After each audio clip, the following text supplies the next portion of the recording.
One of the biggest challenges was creating room for all the equipment needed to run the system. With an existing building, each change that adds equipment squeezes the usable space for the electrical and mechanical contractors. As the project progresses, each trade is constantly coordinating their work with other trades before any installs to avoid any costly conflicts and redos. This applies to the foreman, journeyman, and the apprentices. It was a real team effort. When the theater was built 85 years ago, they never imagined or had space for all the mechanical and electrical systems needed for our modern conveniences and comfort. It will be exciting, as usual, to see it all online and running. Last, and definitely not least, is Rich Daly, the professional builder who is the 24/7 on-the-premises coordinator of myriad amounts of detail. He is the decider on what to do when the prints and reality are in contention. He complements and implements planning and procedures with the contracting firm of Tribeca Builders. Here, he is reviewing with HVAC contractor Rob Finlayson the air and liquid flows within the theater. Then Rich relates his point of view. But the major challenge here is to make sure that the theatrical Edward DiMaggio, our theatrical king here, makes everything work.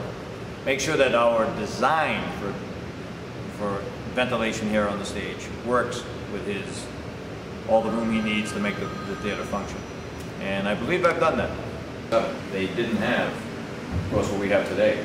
And we had a boiler in the basement, and we have a big void underneath, and we can go take a look at that, and we can have a discussion about how they heated it back in 1927. About a dozen or so or more. Correct. If you look right behind Rich right now, you see two copper pipes hanging down. Those will be going to a heat pump right in that location. So we're going to the roof, and then we'll get it all supported, and we have to support it onto these fantastic, this is an amazingly well-built building. There's a metal truss system here, which has been computer analyzed by our engineer Lee to confirm its strength and ability to handle all the things we're going to be putting up here, the heat pumps and the water. There were many factors that made the conversion of the Norwood Theater into a modern geothermally heated and cooled building, making it one of the ultimate building opportunities of my 30 years of building experience.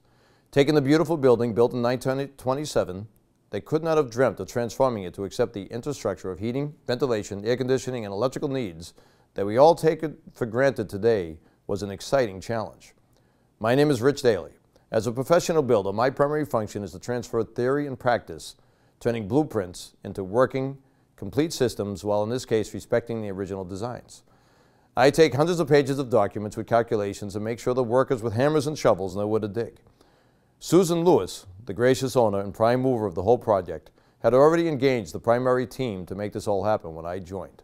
Kostas Aposkopoulos of Tribeca Builders, Ian Scribner of Schwerick Torello Architects, and Ivo Scabella of Rosini Engineers, and Tim Bruce of Wellsprings was also brought in as a geothermal engineer. And many people of other disciplines also contributed. Here is a typical example of one of my days. After the engineers did all the calculations in geothermal design, my driller showed up to start our four 1,500-foot wells, only to find his rig could not fit as far into the alley as the design team wanted, and it was back to the drawing board we went. As we were limited to 5.5 feet of property around the building, it was a challenge to get all the piping in place. And although the outside geothermal work is fascinating, it's just part of the story. Interior pipe and ductwork layout, which was primarily tackled by Ron Finlayson, Brian Dwyer, and Don McNeil of Preferred Mechanical, forced us to get to know the building's inner workings. And what amazing work the original builders did. The attention to detail that they put into every nook and cranny led us to respect their efforts more each day. There were no signs of trial and error leading me to believe this was not their first theater. One day I'm going to look for some hints about who they were.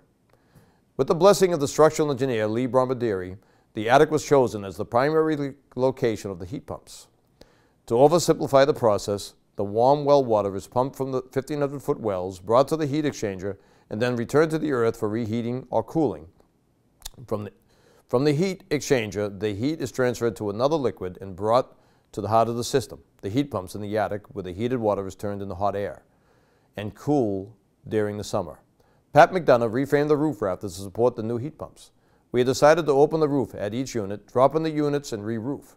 Brian the pipe fitter had to devise many routes for the piping to, from, and through the attic. Paul Dabrowski, the electrician, had to do the same for the wiring. Jim's Kennedy team had to do the same for the ductwork. Add in the needs of the theatrical, and it was quite hectic up in the attic every day. This is where the answer to the often asked question, what's taking so long, lies. Every turn, every corner was a challenge in an existing building that was not prepared for this new infrastructure. 3,000 feet of piping, 2,500 feet of ductwork, miles of speaker and electrical wiring are now expertly and professionally routed through the beautiful finishes you will see in the theater. There were times when I was more cheerleader than superintendent. One time in the early stages, I was surrounded by a few skeptics who were rattling off challenges that could, quote, not be overcome, unquote.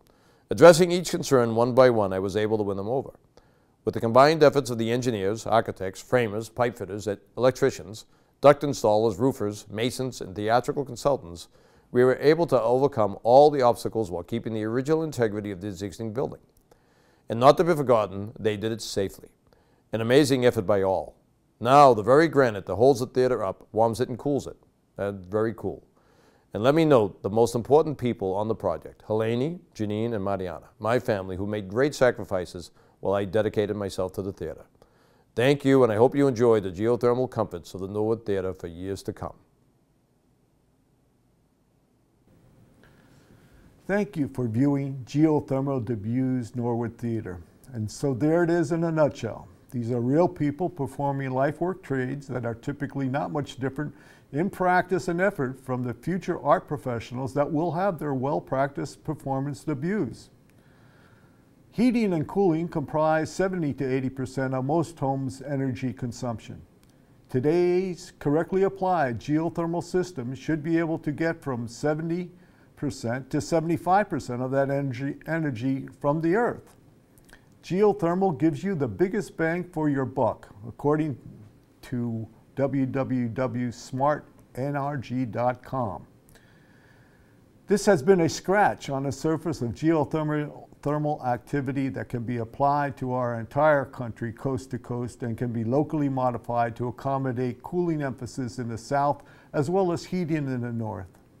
This presentation has been dedicated to informing and perhaps sparking an interest in reasonable energy alternatives, reducing CO2 emissions, and our dependence on foreign oil. Thank you very much.